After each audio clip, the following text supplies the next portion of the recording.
അസ്സലാമു അലൈക്കും വറഹ്മത്തുള്ളാഹി വബറകാതുഹു. ജിന്നുമ്മ വിവാദം യഥാർത്ഥ വസ്തുതയെന്ത്? പേരോട് ഉസ്താദ് അതുമായി ബന്ധപ്പെട്ട് സംസാരിക്കുകയാണ്. അതിനു മുമ്പ് ഒന്ന് രണ്ട് കാര്യങ്ങൾ നിങ്ങളെ ശ്രദ്ധയിൽപ്പെടുത്താനാണ് ഞാൻ ആഗ്രഹിക്കുന്നത്. കാസർഗോഡ് ജിന്നുമ്മ എന്ന പേരിൽ അറിയപ്പെടുന്ന ഒരു സ്ത്രീ ഒരു ബിസിനസ്സുകാരനെ കൊലപ്പെടുത്തിയെന്ന വാർത്ത ഞെട്ടലോടുകൂടിയാണ് നാം കേട്ടിട്ടുള്ളത്. പലയിടങ്ങളിലും ഇത്തരം ജിന്നുമ്മമാരും ജിന്നു സേവകരും രംഗത്ത് വന്നിട്ടുണ്ട്. അന്നും ഇതുപോലെയുള്ള അല്ലെങ്കിൽ ഇതിന് സമാനമായ പല വാർത്തകളും വന്നിട്ടുണ്ട്, പല വിവാദങ്ങളും ഉണ്ടായിട്ടുണ്ട്. അന്നും സുന്നത്ത് ജമാഅത്തിന്റെ പണ്ഡിതന്മാർ എതിർക്കേണ്ടവരെയൊക്കെ എതിർത്തിട്ടുണ്ട്. പലരും പണ്ഡിതന്മാരുടെ വാക്കുകൾ കേട്ട് മാറിയിട്ടുമുണ്ട്.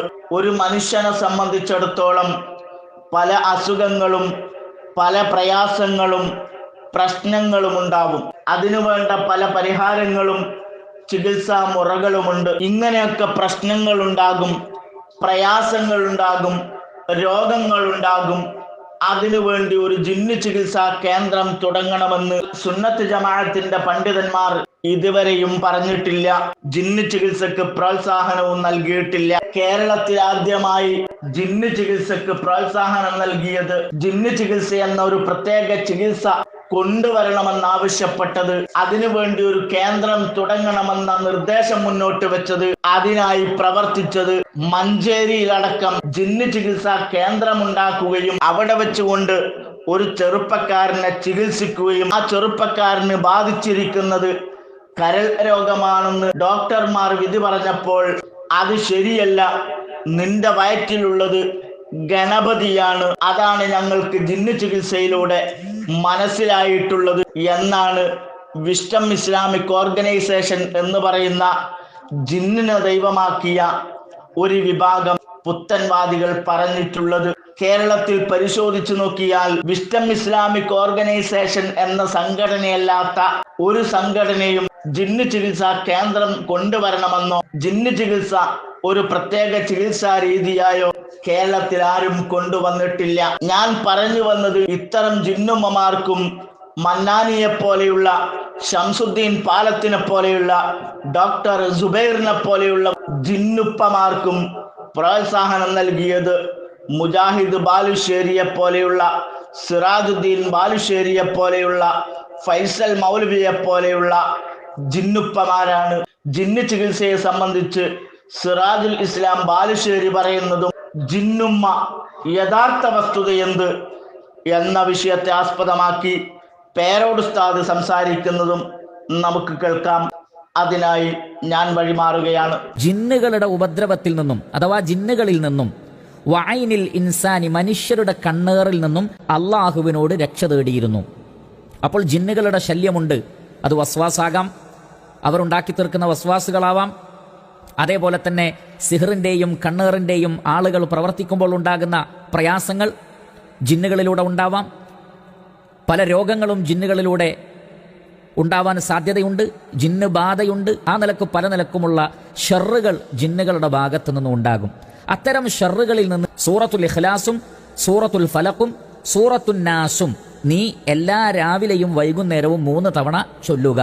എല്ലാ രാവിലെയും 3 തവണ, എല്ലാ വൈകുന്നേരവും 3 തവണ. ഈ 3 സൂറത്തുകൾ തക്ഫീക മിൻ കുല്ലി ഷൈ, എല്ലാറ്റിൽ നിന്നും നിനക്ക് കാവലായി അത് മതിയാകുന്നതാണ്. എല്ലാ ഹൈറുകൾക്കും അത് കാരണമായി തീരും. എല്ലാ ഷർറുകളിൽ നിന്ന്, കണ്ണേറ്, സിഹർ, ജിന്നുകളുടെ ശല്യം, പിശാചിന്റെ ശല്യം, എല്ലാറ്റിൽ നിന്നും മതിയാകുന്നതാണ്. അതുകൊണ്ട് പ്രിയപ്പെട്ടവരെ, രാവിലെയും വൈകുന്നേരവും 3 തവണ ഈ സൂറത്തുകൾ പാരായണം ചെയ്യാൻ നമ്മൾ ശ്രദ്ധിക്കേണ്ടതുണ്ട്.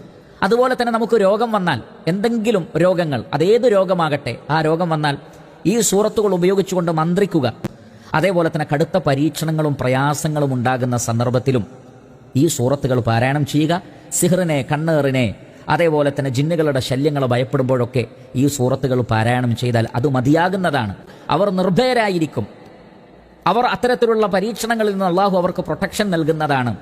എന്നാൽ ഇതൊന്നുമില്ല, യാഥാർത്ഥ്യമില്ല, സിഹറിന്, കണ്ണേറിന്, ജിന്നുകളുടെ ശല്യത്തിന് എന്ന് പറയുന്നവർ ഇതേപോലെ അള്ളാഹുവിൻ്റെ റസൂല് നമുക്ക് പറഞ്ഞു തന്നതും ജീവിതത്തിൽ കാണിച്ചു തന്നതുമായ കാര്യങ്ങൾ അവർ ചെയ്യുകയില്ല. കാരണം അവരതിലൊന്നും വിശ്വസിക്കുന്നില്ല. അത് വളരെ വലിയ അപകടമാണ്.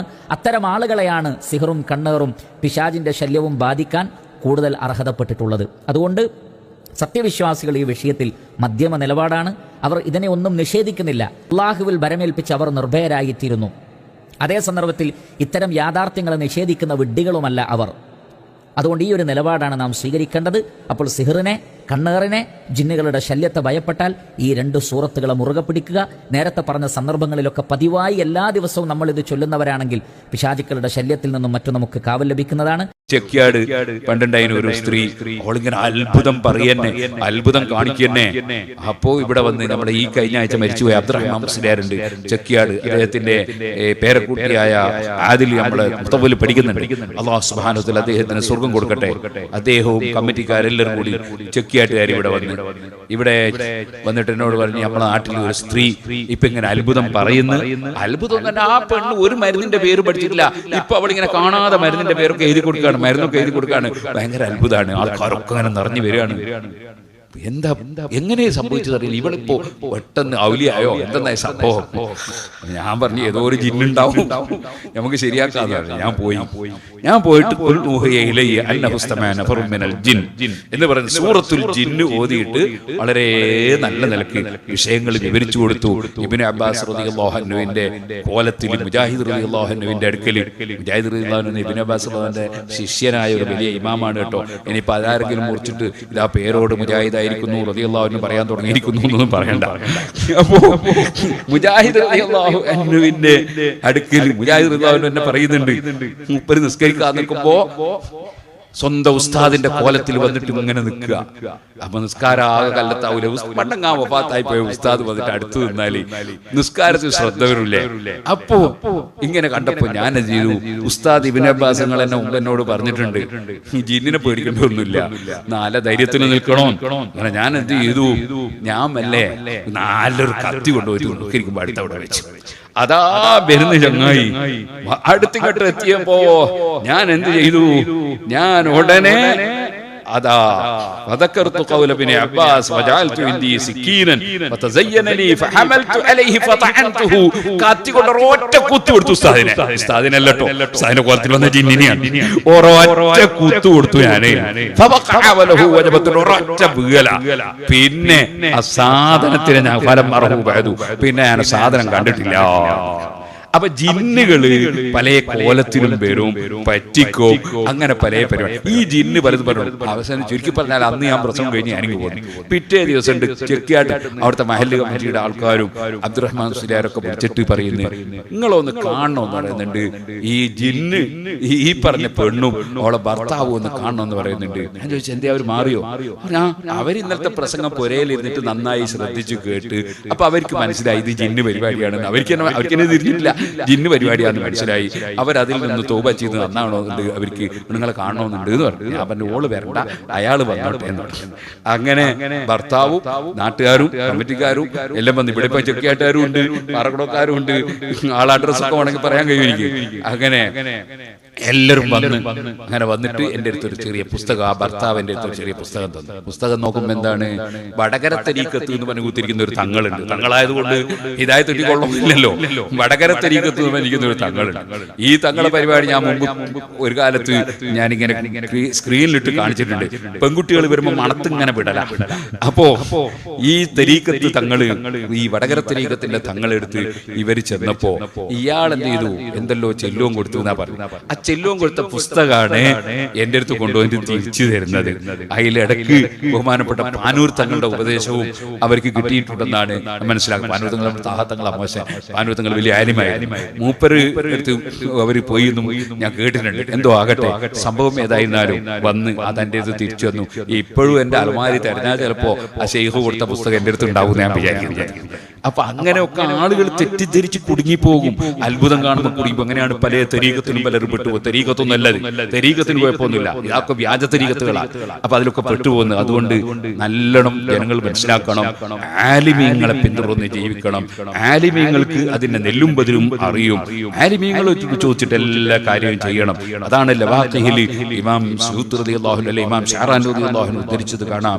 ഖിയാമത്ത് നാളിൽ പടച്ചവന്റെ കോടതിയിൽ എത്തിയിട്ട് സ്വർഗ്ഗത്തിലേക്ക് നടത്തി സ്വർഗത്തിൽ നിന്ന് അള്ളാഹ് പറയും നിങ്ങൾക്ക് എന്താ ഇനി വേണ്ടതെന്ന് ചോദിക്കുന്നൊരു സമയമുണ്ട്.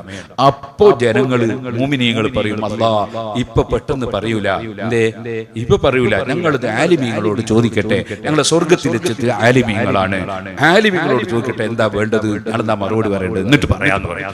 അത്രയും വലിയ ഒരു ആധികാരികത ആലിമീങ്ങൾക്കുണ്ട്. അതുകൊണ്ട് നമ്മൾ സമസ്ത കേരള ജമിയത്തുൽ ഉലമ, ബഹുമാനപ്പെട്ട റഈസുൽ ഉലമ, അതുപോലെ സുൽത്താനുൽ ഉലമ മുഹയ്യിസുന്ന, അവരുടെ ഉസ്താദും കൂടിയായ താജുൽ മുഹദ്ദിൻ കോട്ടൂർ ഉസ്താദ്, അവരൊക്കെയാണ് നമ്മളെ നേതാക്കന്മാര്. ആ വലിയ നേതാക്കന്മാര് പറയുന്നത് അനുസരിച്ച് പറയുന്ന കമ്മോണ്ടർമാരാ നമ്മളൊക്കെ, നമ്മൾ ഡോക്ടർമാരല്ല. ആ മഹാന്മാരാണ് ആലിമീങ്ങൾ. അങ്ങനെയുള്ള ആലിമീങ്ങൾ പറയുന്നതനുസരിച്ച് മാത്രം നമ്മൾ ദീൻ ഇങ്ങനെ ജനങ്ങൾക്ക് പറഞ്ഞു കൊടുക്കുന്ന ഉത്തരവാദിത്തമാണ് നമുക്കുള്ളത്. ആ ഉത്തരവാദിത്തം നിർവഹിക്കാൻ വേണ്ടിയാണ് ഇത്തരം കാര്യങ്ങളൊക്കെ പറയുന്നത്. അല്ലാഹു സുബ്ഹാനഹു വ തആല നമുക്ക് എല്ലാവർക്കും ഹഖ് ഹഖായി മനസ്സിലാക്കി സുന്നത്ത് ജമാഅത്തിൽ ഉറച്ചു നിന്ന് ജീവിച്ച് മരിക്കാനുള്ള തൗഫീഖ് നൽകുമാറാകട്ടെ.